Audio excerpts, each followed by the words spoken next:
अस्सलाम वालेकुम 10th class.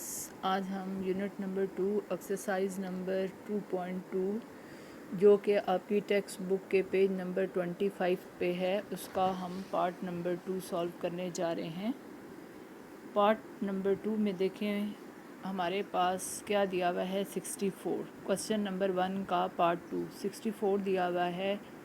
तो हमने सपोज किया कि let x be the cube root of 64। तो 64 का हमने क्यूब रूट लिया और उसे x के इक्वल क्या कर लिया है, सपोज कर लिया है। उसके बाद हमने taking cube of both side, दोनों साइड पर हमने क्यूब लिया तो x का क्या आ जाएगा, क्यूब रूट और क्यूब कैंसिल होके 64 प्लस 64 है, उधर जाके क्या हो जाएगा -64। अब देखें कि हम यहाँ पे जो फार्मूला अप्लाई करने जा रहे हैं वो है a cube minus b cube is equal to zero. अब देखें कि a cube minus b cube किसके इक्वल होता है, a minus b, a square minus है तो प्लस a b और b का स्क्वेयर। तो a यहाँ पे क्या है x और b यहाँ पे क्या है 4।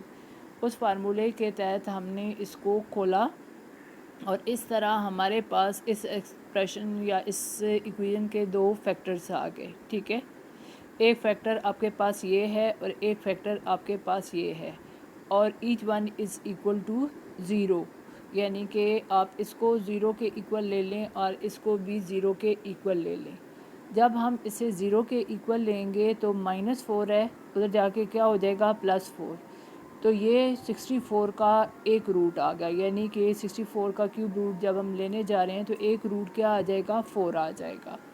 अब देखें कि सेकंड जो आपके पास एक्सप्रेशन था या फैक्टर था, इसको अगर हम फैक्टराइजेशन से सॉल्व करें तो ये हमारा सॉल्व नहीं होगा।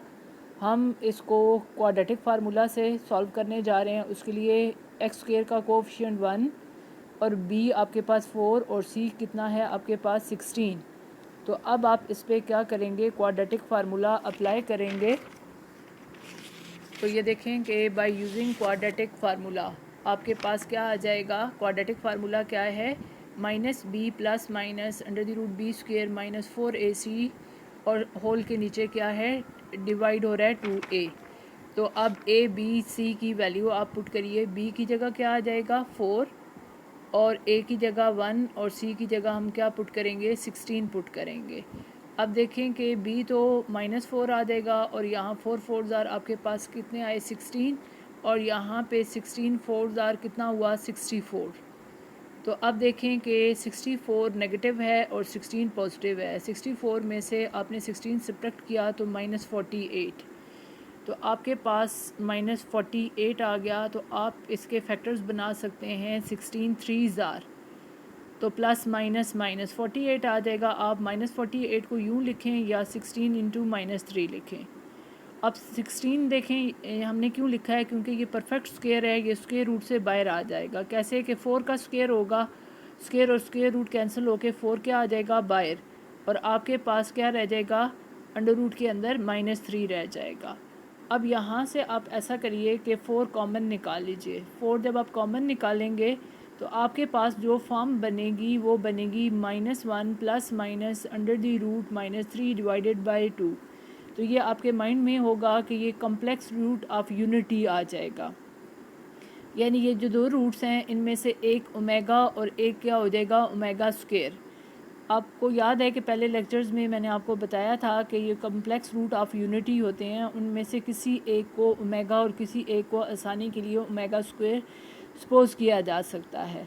तो अब देखें कि यहाँ पे 4 इंटू दिस, तो इसे मैंने ओमेगा कह लिया और दूसरा जो कॉम्प्लेक्स रूट है उसे मैंने ओमेगा स्क्वायर, और 4 इसलिए कि बाहर देखें इस रूट के बाहर 4 मल्टीप्लाई हो रहा है, तो लिहाजा आपके पास हो the cube root of 64 are 4 omega and 4 omega square आपके पास आ जाएंगे।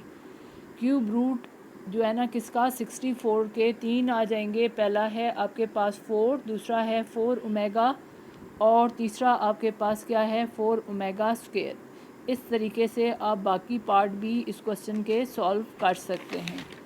अब देखें कि क्वेश्चन नंबर हम सॉल्व करने जा रहे हैं 2। क्वेश्चन नंबर 2 का पहला पार्ट देखिए ये भी आपकी जो एक्सरसाइज है 2.2 और पेज नंबर है 25 उस पे है।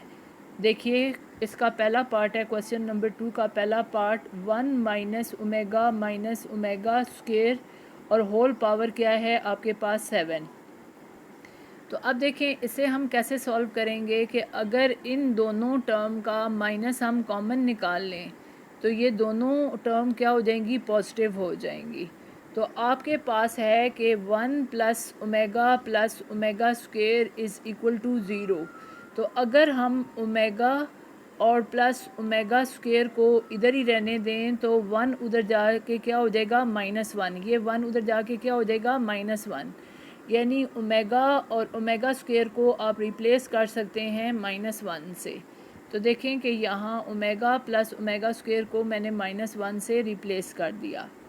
अब हम क्या करते हैं कि ये माइनस और ये माइनस क्या हो जाएगा, प्लस, और 1 + 1 क्या हो जाएगा 2, और इसकी पावर क्या हो जाएगी 7। यानी 2 को 7 टाइम मल्टीप्लाई करें तो जब आप 2 को 7 टाइम मल्टीप्लाई करेंगे तो आपके पास आंसर आ जाएगा 128।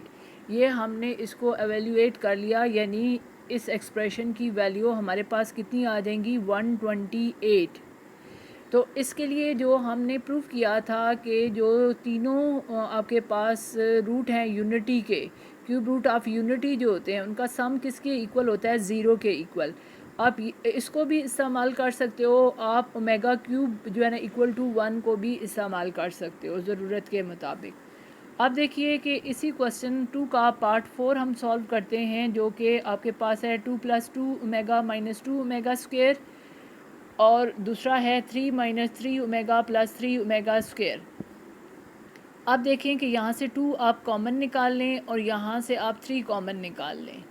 अब देखिए कि आपने रिप्लेस करना है कैसे, कि 1 + ओमेगा को मैंने रिप्लेस कर दिया -ओमेगा स्क्वायर से। अगेन देखें कि अगर आप क्या लिखते हैं, गौर से देखें कि आपके पास 1 + ओमेगा है, तो 1 + ओमेगा को इधर रहने दें तो ओमेगा स्क्वायर उधर जाके क्या हो जाएगा, -ओमेगा स्क्वायर।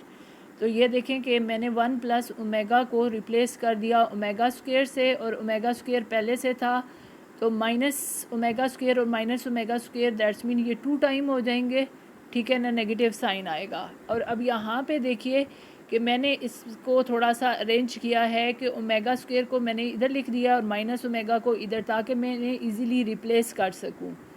ऐसा हम कर सकते हैं, साइन चेंज नहीं होंगे क्योंकि हमने इसे इक्वेशन की दूसरी तरफ नहीं लेके इधर ही इसकी जगह तब्दील की है, तो साइन चेंज नहीं होंगे। अब देखें कि इसी को दोबारा से देखते हैं कि अगर हम 1 और प्लस ओमेगा स्क्वायर को इधर रहने दें तो ओमेगा उधर जाके क्या हो जाएगा, -ओमेगा। यानी कि 1 + omega square is equal to -minus omega. तो इस तरीके से 1 माइनस आपके पास जो ओमेगा था ये चेंज नहीं हो सकता था, तो इसे मैंने इधर किया और इसको इधर किया, और यहाँ इसकी जगह मैंने ओमेगा को रिप्लेस किया, और ये -ओमेगा और ये जो रिप्लेस होके -ओमेगा आया है ये आपके पास -2 ओमेगा आ जाएगा। अब देखें कि 6 ऑलरेडी, ये 3 2s are 6 मैंने लिखा हुआ है, माइनस और माइनस क्या हो जाएगा प्लस, और 2 2s are क्या हो जाएगा 4 ओमेगा स्क्वायर, और omega raise to power 1 omega raise to power 3, और ओमेगा रेज टू पावर 3 यानी कि क्यूब रूट के जो प्रोडक्ट होता है, ठीक है ना, वो किसके इक्वल होता है, ओमेगा क्यूब के, और ओमेगा क्यूब किसके इक्वल होता है, 1 के इक्वल होता है। मैंने 1 से रिप्लेस किया और आंसर इसका क्या आ गया, 24। रीज़न दे सकते हैं कि omega cube is equal to 1। ये पार्ट दोबारा से देखिए कि कैसे सॉल्व हुआ है। ये इस तरीके से हमने 2 कॉमन निकाला, 3 कॉमन निकाला, यहाँ हमने 1 + ओमेगा को रिप्लेस किया और यहाँ 1 + ओमेगा स्क्वायर को रिप्लेस किया, और फिर प्रोडक्ट में हमने ओमेगा क्यूब को 1 से रिप्लेस किया और हमारे पास ये आंसर आ जाएगा। तो इस तरीके से पार्ट 4 तक हमारा मुकम्मल हो गया। अभी हम आगे इसी को डिस्कस करेंगे क्वेश्चन को, और इस क्वेश्चन को कंप्लीट करेंगे। माइंड में रखिए कि आप 1 + omega square is equal to 0 और ओमेगा क्यूब का इस्तेमाल इन पार्ट्स में कर सकते हैं। आप जैसे मैंने प्रूव किया ऐसे भी आप कर सकते हैं, इसमें थोड़ा चेंज करके भी आप इसे प्रूव कर सकते हैं। आई होप आपको ये समझ आ गया होगा।